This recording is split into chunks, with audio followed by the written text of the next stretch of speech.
Hello children, welcome to the Nisha's Maths and Science classes. Children, today we are starting from chapter 1, rational numbers. But before knowing rational numbers, just recall the numbers which we studied in our previous classes. Okay children? Rational number को हम लोग जानने से पहले ये जान लेते हैं कि जो natural numbers, whole numbers, negative numbers, integers, ये जो हमने पिछले क्लासेस में पढ़ा था, इन सबको एक बार फिर से रिकॉल कर लेते हैं. तो let's start. Natural numbers. Natural numbers कौन सा है? सबसे पहले बच्चों आप लोग ये जान लीजिए कि ये सुनने में या बहुत हार्ड लगता होगा कि कैसे याद रखेंगे natural number, whole number, negative number, integer, rational numbers. But children इतना भी हार्ड नहीं है, इतना भी टफ नहीं है. बस थोड़ा क्लियर कंसेप्ट रखना होगा आपको और सब सारे नंबर्स आपको बिल्कुल याद रहेंगे. तो देखिए नेचुरल नंबर्स कौन है? Simple, starting from 1 to the infinite is called natural numbers. मैंने यहाँ नंबर लाइन्स पे भी एक्सप्लेन करके बताया है ताकि आप लोगों को और अच्छी तरह से याद हो जाए. देखिए यहाँ 0 है, 0 के राइट साइड में जितने भी नंबर्स हो गए वो सारे नेचुरल नंबर्स हो गए. अब है whole numbers. Whole numbers means natural numbers including 0. ठीक है, मतलब नेचुरल नंबर्स के साथ सिर्फ 0 ऐड कर देंगे तो हो जाएगा होल नंबर. ठीक है, यहाँ नेचुरल नंबर और 0 ये दोनों को मिलाकर के हो गया whole number. Negative numbers, the numbers left to the 0 are called negative numbers. ठीक है, -1, -2, -3 and so on. Now integers. तो integers क्या है? Integers is the collection of negative numbers, natural numbers including 0. तो -1, -2, -3, 0, 1, 2, 3 and so on. ठीक है. Now let's know rational number.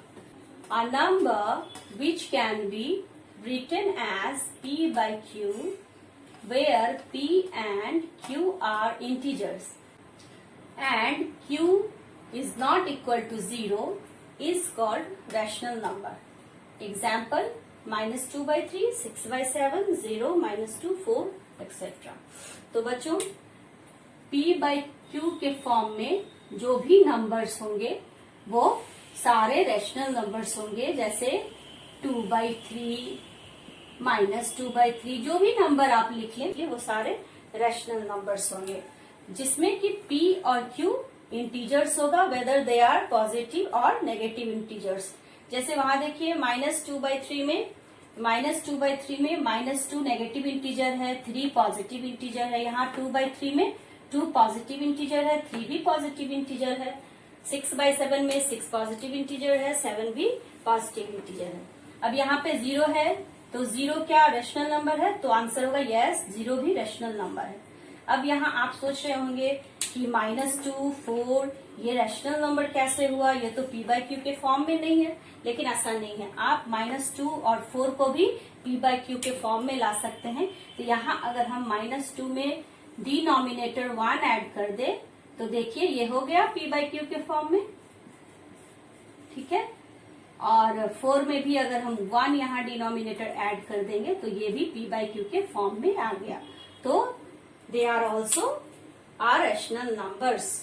मैंने आपको बताया कि रैशनल नंबर में जो P by Q के फॉर्म में जो नंबर्स होंगे वो सारे रैशनल नंबर्स होंगे.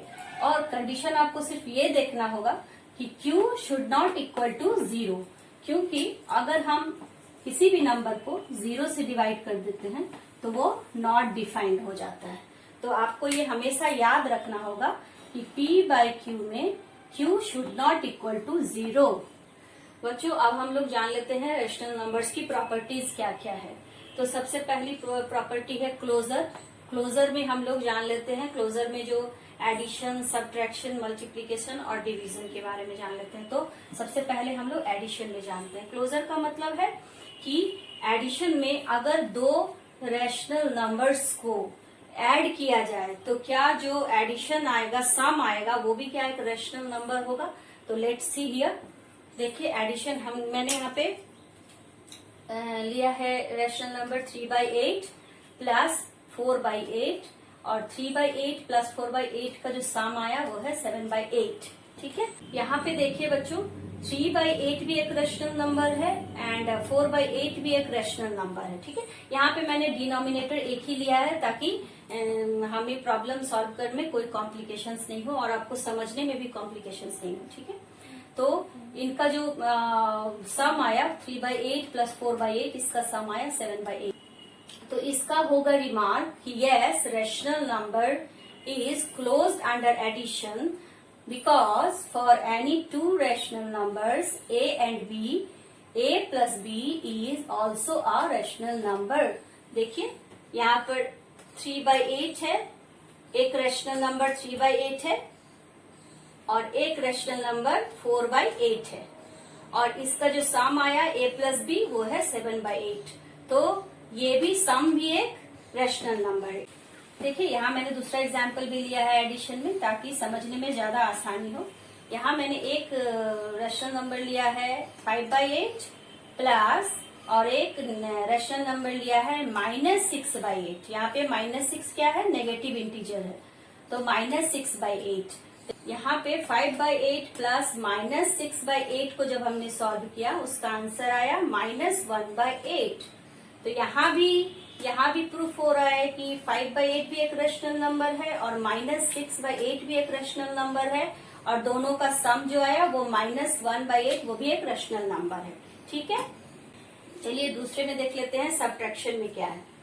तो यहाँ भी देखिए मैंने एग्जाम्पल लिया है, एक रेशनल नंबर लिया है 3/8 और एक रेशनल नंबर लिया है 1/8। 3/8 में से जब हमने 1/8 को सब्ट्रैक्ट किया तो आंसर आया 2/8। तो 3/8 भी एक रेशनल नंबर है और 1/8 भी एक रेशनल नंबर है और दोनों का सब्ट्रैक्शन जो है वो भी एक रेशनल नंबर है। ठीक है, अब दूसरे एग्जाम्पल से भी देख लेते हैं। मैंने एक रेशनल नंबर लिया -6/10 और एक रेशनल नंबर लिया है 2/10। -6/10 में से जब हमने 2/10 को सब्ट्रैक्ट किया तो आंसर आया -8/10। तो -6/10 भी एक रेशनल नंबर है, 2/10 भी एक रेशनल नंबर है और जो आंसर आया -8/10 वो भी एक रेशनल नंबर है। तो इसका भी रिमार्क होगा कि rational number is closed under subtraction because for any two rational numbers a and b, a minus b is also a rational number। Now children, let's see the closure property for multiplication। तो देखिए यहाँ पे जब मैंने -2/3 एक rational number लिया है और एक रेशनल नंबर b जो 4/5 लिया है, इन दोनों को जब मैंने मल्टीप्लाई किया तो आंसर यहाँ पे है -8/15। 4 2 जा 8 एंड 5 3 जा 15। यहाँ पे माइनस है इसलिए माइनस। ठीक है, ये हमने प्रीवियस क्लासेस में ऑलरेडी पढ़ चुका है, फ्रैक्शंस को किस तरह से डिवीजन, मल्टीप्लीकेशन, एडिशन, सब्ट्रैक्शन करते हैं। तो एक रेशनल नंबर को जब हमने दूसरे रेशनल नंबर से मल्टीप्लाई किया तो आंसर जो आया वो भी एक रेशनल नंबर है। ठीक है, तो इसका भी रिमार्क में होगा कि rational numbers are closed under multiplication because for any two rational numbers a and b, a multiplied by b is also a rational numbers। ठीक है, यहाँ मैंने 3 एग्जाम्पल्स लिया है ताकि आप बहुत अच्छे से क्लियरली समझ सकें। यहाँ पे मैंने एक रेशनल नंबर लिया है दूसरे एग्जाम्पल में 3/7 और दूसरा लिया है 2/5। इन दोनों को जब मल्टीप्लाई किया हमने तो यहाँ पे आंसर आया 6/35। ठीक है, अब देखिए मैंने यहाँ पे तीसरा एग्जाम्पल जो लिया है, पहला जो रेशनल नंबर लिया है वो 2/3 है और दूसरा 0 है। तो 2/3 को जब हमने मल्टीप्लाई किया 0 से तो आंसर क्या आया 0। तो 0 भी मैंने आपको पहले बताया कि 0 भी एक रेशनल नंबर है। Now let's see for division operation. Division में देखिए मैंने एक रेशनल नंबर लिया है 5/3 जिसको मैंने डिवाइड किया है 2/5 से, जो एक दूसरा रेशनल नंबर है। और हम लोग जानते हैं जब फ्रैक्शन में हम लोग किसी नंबर को किसी दूसरे नंबर से डिवाइड करते हैं मीन्स फ्रैक्शन में, तो क्या होता है वो दूसरा डिनोमिनेटर जो है वो रेसिप्रोकल हो जाता है। ठीक है, ऑलरेडी हम लोग पिछले क्लासेस में ये सीख चुके हैं। इसलिए यहाँ पे 5/3 -5/3 यहाँ पे उल्टा हो जाएगा, रेसिप्रोकल हो जाएगा, मल्टीप्लाई बाय 5/2। ठीक है, तो ये इसका आंसर हो जाएगा -25/6। यहाँ देखिए बच्चों, इस एग्जाम्पल पे मैंने क्या किया, एक रैशनल नंबर लिया है 2/3 और इसको डिवाइड किया है 0 से। तो हम लोगों को अच्छे से पता है कि जब किसी नंबर को 0 से डिवाइड किया जाता है तो वो नॉट डिफाइंड होता है, ठीक है। 0 को अगर एक्सक्लूड कर देते हैं तो यहाँ देखिए, यहाँ पे जो आंसर आया वो भी एक rational number. So if we exclude 0 then the collection of all other rational numbers is closed under division. Children, let's see the commutative property of rational numbers for different operations like addition, subtraction, multiplication and division. Different operations के लिए हम लोग देख लेते हैं कि इसका answer क्या आता है। पहला ऑपरेशन है एडिशन। एडिशन के लिए देखिए, मैंने पहला रैशनल नंबर लिया है 4/5 और दूसरा रैशनल नंबर बी वो लिया है 3/5। तो 4/5 प्लस 3/5 इक्वल टू आया क्या, 7/5, ठीक है। अब इसमें अगर हम इसको ऑर्डर चेंज कर देते हैं, मतलब a प्लस बी है तो 7/5 है। अगर हम b प्लस a लेते हैं तो भी क्या 7/5 आएगा? Let's see. तो देखिए, यहाँ पर मैंने ऑर्डर को चेंज कर दिया है, 3/5 को पहले लिखा है प्लस 4/5 को बाद में लिखा है। तो देखिए यहाँ भी आंसर क्या आया, 7/5। So answer is yes, addition is commutative for rational number because for any two rational numbers a and b, a plus b is equal to b plus a। ठीक है बच्चों, कंसेप्ट क्लियर है। अब हम लोग second operation देखते हैं, subtraction. Subtraction में मैंने पहला रैशनल नंबर लिया है 4/5 और उसको मैंने सब्ट्रैक्ट किया है 1/5 को मैंने सब्ट्रैक्ट किया है 4/5 से, आंसर है 3/5। अब यहाँ पे हम ऑर्डर चेंज करके देखते हैं कि आंसर क्या सेम आता है। तो देखिए 1/5 को मैंने पहले लिखा है और माइनस 4/5 को बाद में। तो देखिए यहाँ जब हमने 4/5 से माइनस किया तो आंसर है 3/5, लेकिन यहाँ पे 1/5 से जब हमने 4/5 को माइनस किया तो आंसर आया -3/5, ठीक है।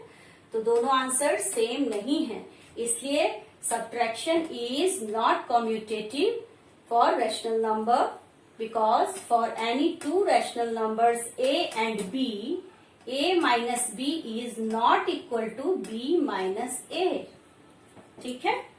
अब तीसरा ऑपरेशन देखते हैं, मल्टीप्लीकेशन। तो मल्टीप्लीकेशन में कम्यूटेटिव है या नहीं। पहला रैशनल नंबर a मैंने लिया है -7/3, जिसको मैंने दूसरे रैशनल नंबर b जो है 6/3 से मल्टीप्लाई किया है, तो आंसर आया -42/9। अब यहाँ पे मैंने क्या किया, ऑर्डर को चेंज कर दिया, ठीक है। ऑर्डर चेंज करने के बाद पहले मैंने लिखा 6/3 और उसको मल्टीप्लाई किया है -7/3 से, तो आंसर कितना आया, -42/9। यहाँ पे क्या होगा कि ऑर्डर चेंज करने पे भी मल्टीप्लीकेशन में आंसर सेम आया। मल्टीप्लीकेशन के लिए रैशनल नंबर कम्यूटेटिव है because a multiply by b equal to b multiply by a। अब हम लोग देख लेते हैं division operation. Rational number a और b को जब हम लोग ऑर्डर चेंज करके डिवाइड करते हैं तो क्या आंसर सेम आता है, लेट्स सी। यहाँ पे पहला रैशनल नंबर मैंने लिया है 5/4 और दूसरा रैशनल नंबर लिया है 3/4। तो 5/4 को जब 3/4 से डिवाइड किया है हमने, यहाँ आंसर आया 20/12। हम लोग को पता है कि डिवीजन में दूसरा जिससे डिवाइड करते हैं जिस नंबर से, उसका डिनोमिनेटर ऊपर चला जाता है, न्यूमरेटर हो जाता है और न्यूमरेटर डिनोमिनेटर हो जाता है, ठीक है। तो यहाँ पे आंसर आ गया 20/12।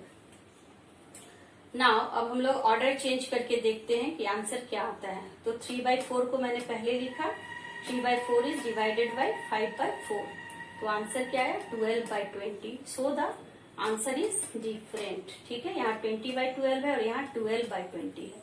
सो for rational numbers division is not commutative, क्योंकि for any two rational numbers a and b, a divided by b is not equal to b divided by a, ठीक है। तो चिल्ड्रन, नेक्स्ट वीडियो में हम लोग पढ़ेंगे associative और distributive property को। तब तक आप लोग ये सारे प्रॉपर्टीज का रिवीजन कीजिए जो मैंने आपको आज बताया है, और प्लीज मेरे वीडियो को जरूर से सब्सक्राइब करें, शेयर करें। तब तक के लिए बाय।